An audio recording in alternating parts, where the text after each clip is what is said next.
was not as wise as George Buchanan, the king's wise fool. George Buchanan of Killearn.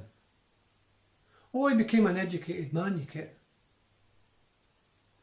But he was a man who greatly influenced the good man of Ballingeach, the Gaberlunny man, James V, the King of the Scots, and the two of them became great friends.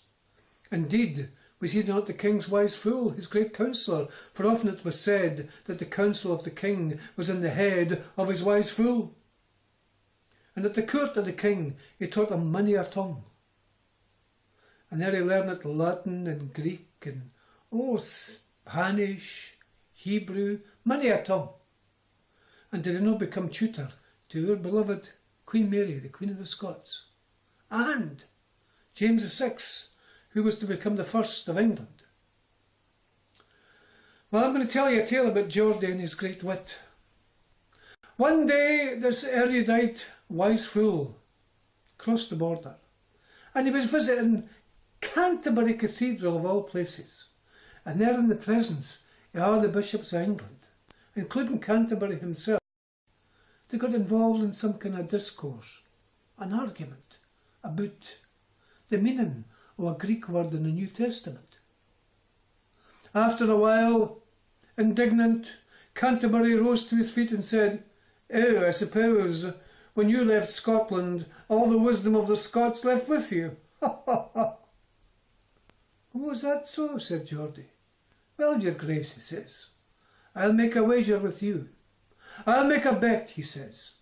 "I will bet you and all the bishops of England that the shepherds who bide in the borders of Scotland are better educated than the bishops of England." "You're on," said Canterbury. So all these bishops emptied their money, emptied their purse and put it on the table. Bishops making a bet. How about that? And they picked 3 bishops who were to go over the border and investigate the state of education of the border shepherds of Scotland. So the entourage of 3 of them made their way northwards. But what they didn't ken was, Geordie sneaked at the back of the cathedral, jumped upon a horse, galloped day and night until he got over the borders, and dressed himself up as a shepherd, with his lachgan shepherd's plaidie and his Scots blue bonnet. And when the 3 bishops crossed the border, there was Geordie lying on his back, reciting an ancient ballad in Latin. And one of the bishops said to him in French, he says, "What time of day is it?" And he replied, "In the Hebrew tongue, it's the same time today as it was this time at the same time yesterday." And the bishop asked him in Greek, saying, "From whence comest thou? Where do you come from?" And he answered them in Flemish, saying, "If you knew that," he says, you would be as wise as I am now." Then he asked them in Flemish, saying, "From whence got thou thy wisdom? Where did you get your wisdom from?" And he answered them in a tongue they would never understand. He said, "Eidir na criach an seo, na a vishimin am kipelach, eidir na criach an seo, agus na beant an abrach." Which means, between the borders here, when I was shepherding between the borders and the mountains of Loch Aber. Indignant, the 3 bishops went back to England. Geordie, when they were out of the road, jumped upon his horse, put his clays back on, and away he went.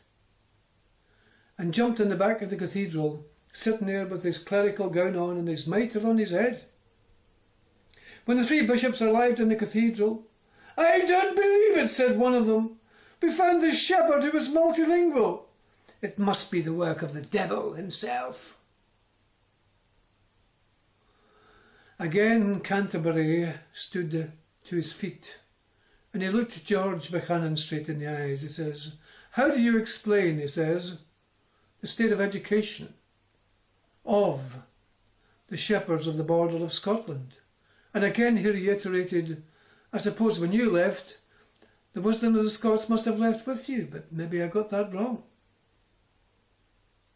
And Geordie bounded to his feet, and he looked the bishop straight in the eyes, who had a beard as long as that of our very own John Knox's. Sirs, he says, if the wisdom of God was measured in the length of beards, then you and goats would have it all. You and goats would have it all. Now in those days that was a serious insult.